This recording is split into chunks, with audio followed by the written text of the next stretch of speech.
Chief justice of Pakistan Yahya Afridi ने आते ही justice Mansoor Ali Shah और मुनीब अख्तर को अहम जिम्मेदारियां सौंप दी हैं। Chief justice of Pakistan Yahya Afridi की हलफ बर्दारी की तकरीब में हमारे services chief of army staff समेत सारे पार्लियामेंटेरियंस ने शिरकत की। चीफ ऑफ आर्मी स्टाफ ने भी इस मौके पर याह्या आफरीदी साहब के लिए नेक ख्वाहिशात का इजहार किया है। याह्या आफरीदी ने कानून और आइन की अमलदारी और जो सुप्रीम कोर्ट ऑफ पाकिस्तान ने अपना वक़ार खोया है उसकी बहाली का वादा किया है। नाज़रीन, जस्टिस याह्या आफरीदी के आते ही सुप्रीम कोर्ट में एक नई लहर आई है और आपको मुल्क में भी दिखाई दे रहा होगा। इमरान खान के साथ मुलाकातों पे पाबंदी ख़त्म कर दी गई है। इमरान खान की बहनों की ज़मानत हो गई है, बुशरा बीबी की भी ज़मानत हो गई। और एक और बड़ा इवेंट कल रोनमा हुआ कि संजानी इंटरचेंज पर जो कैदियों की वैन थी उसमें पाकिस्तान तहरीक इंसाफ के MNAs, MPAs और KPK के सरकारी मुलाजमीन थे।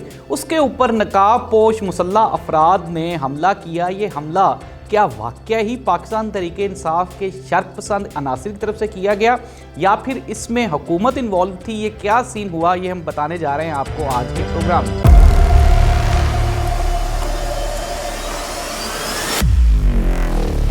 नाज़रीन, प्रोग्राम का बाकायदा आगाज़ करते हैं। सबसे पहले आज की सबसे बड़ी खबर, और ख़बर ये है कि जस्टिस याह्या आफरीदी ने इख्तियारात संभालते ही, अपने ओहदे का हलफ उठाते ही प्रैक्टिस एंड प्रोसीजर बिल में जस्टिस मंसूर और मुनीब अख्तर को रिप्लेस करके, यानी कि उनको रिप्लेस कर दिया और उनको ले लिया है अब बोर्ड में। नाज़रीन, ये वही प्रैक्टिस एंड प्रोसीजर बिल है जिसमें से जस्टिस मुनीब अख्तर को रिप्लेस कर दिया गया था जस्टिस अमीनुद्दीन के साथ कादी फायज़ ईसा साहब ने, और जस्टिस मंसूर अली शाह ने इसमें बैठने से इनकार कर दिया था। उन्होंने कहा था चूंकि ये बेंच अपनी असल सूरत हाल में, असल हालत में बरकरार नहीं है तो इसलिए मैं इसमें नहीं बैठूंगा। नाज़रीन, ये एक बहुत बड़ा टर्निंग पॉइंट है। ये पाकिस्तान की मुस्तकबिल की सियासत पे, पाकिस्तान के आइन और कानून पे और सुप्रीम कोर्ट ऑफ पाकिस्तान की डायरेक्शन का तयन करने जा रहा है।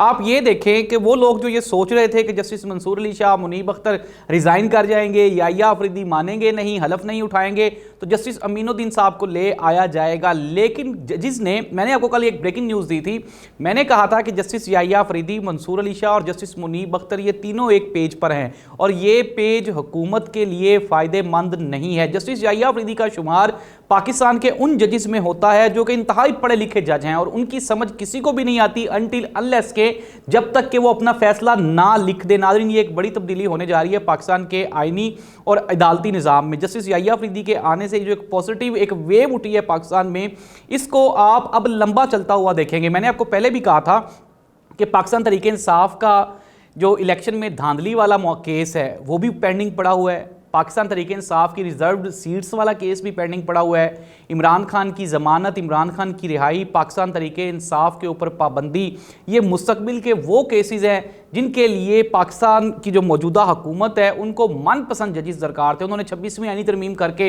एक रास्ता भी अपनाया है। लेकिन मैं आपको बारहा ये कहता रहा हूँ, आज का जो पहला फैसला है और जस्टिस याह्या आफरीदी का पहला ऐलान जिसमें उन्होंने मुनीब अख्तर और मंसूर अली शाह को अपने साथ शामिल कर लिया है, ये चीज़ें साबित कर रही हैं कि आने वाला दौर पाकिस्तान में आइन और कानून की बालादस्ती का दौर होगा। और सबसे बढ़ के ये, जब आपके साथ आर्मी चीफ और पाकिस्तान की जो कानून नाफिज करने वाले इदारे हैं वो इदारे आपके साथ खड़े हों तो फिर आपका हौसला हमालिया से भी बुलंद हो जाता है। और ये कहा जा रहा है कि हुकूमत को आने वाले दिनों में मुश्किलात और परेशानियां होंगी। हमने देख भी लिया कि मियां नवाज शरीफ साहब रवाना हो गए हैं और अब ये आना जाना लगा रहेगा। हमजा शहबाज भी लंदन जा रहे हैं, मियां शहबाज शरीफ साहब चले गए हैं, मरियम नवाज भी रवाना हो रही हैं, मोहसिन नकवी साहब ऑलरेडी दुबई गए हुए थे, इसके अलावा बिलावल भुट्टो जरदारी साहब भी दुबई गए हुए हैं।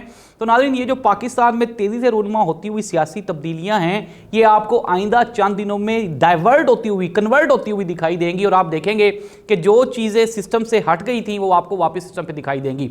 अब हम आ जाते हैं कि पाकिस्तान तहरीक इंसाफ का फ्यूचर क्या होगा। नाज़रीन, हमने 9 मई का वाकया देखा था और 9 मई में हमने देखा कि किस तरह पाकिस्तान तहरीक इंसाफ के ऊपर इल्ज़ाम लगाया गया और इमरान खान ने उसकी तरदीद की। इमरान खान ने कहा कि हमने बिल्कुल भी, हम 9 मई में मुलविस नहीं थे, 9 मई हमारे खिलाफ किया गया था। अब ऐसा ही कल एक वाकया रोनमा करने की एक साजिश की गई और ये जो वाकया है ये रोनमा हुआ है संजानी इंटरचेंज इस्लामाबाद पे। जो कैदी थे जो अटक जेल में थे उनको इस्लामाबाद हाई कोर्ट में पेश किया जा रहा था और फिर उसके बाद हमने देखा कि कैदियों की वैन के ऊपर अटैक किया गया और उस अटैक के नतीजे में बकौल इस्लामाबाद पुलिस के वहाँ से जो पाकिस्तान तहरीक इंसाफ के MNAs और MPAs थे वो वहाँ से जा रहे, उन्होंने वहाँ से फ़रार होने की कोशिश की और वहाँ पे जो इस्लामाबाद पुलिस थी उन्होंने उसको दोबारा उनको रीअरेस्ट किया।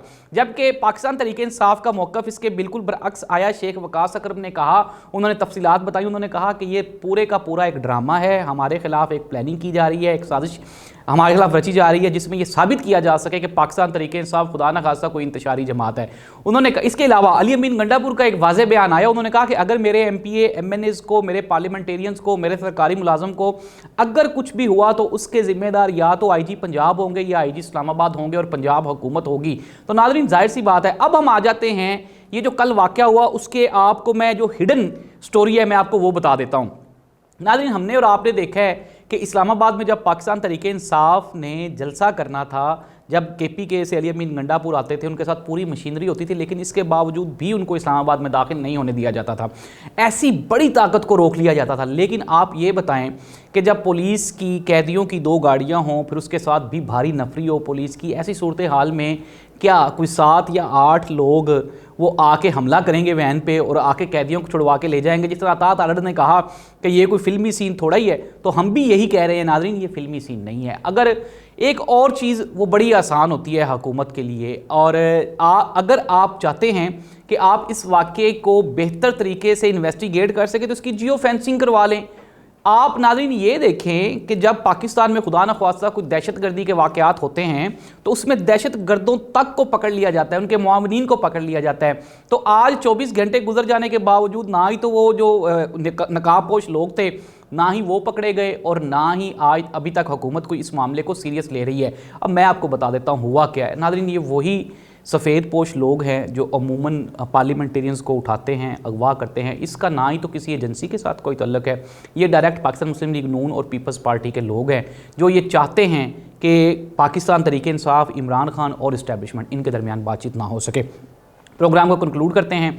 नाज़रीन आने वाले दिनों में आपको पाकिस्तान तहरीक इंसाफ, इमरान खान और पाकिस्तान में आइन और कानून की बालादस्ती नज़र आने वाली है। काजी फायज़ साहब अपने अंजाम को पहुँच गए, जो उन्होंने बोया वो मुस्तकबिल में जाके काटेंगे। इंशाअल्लाह पाकिस्तान में बेहतरी की उम्मीद पैदा हो गई है। अल्लाह इस मुल्क का हामी और नासिर हो। अल्लाह हाफ़िज़।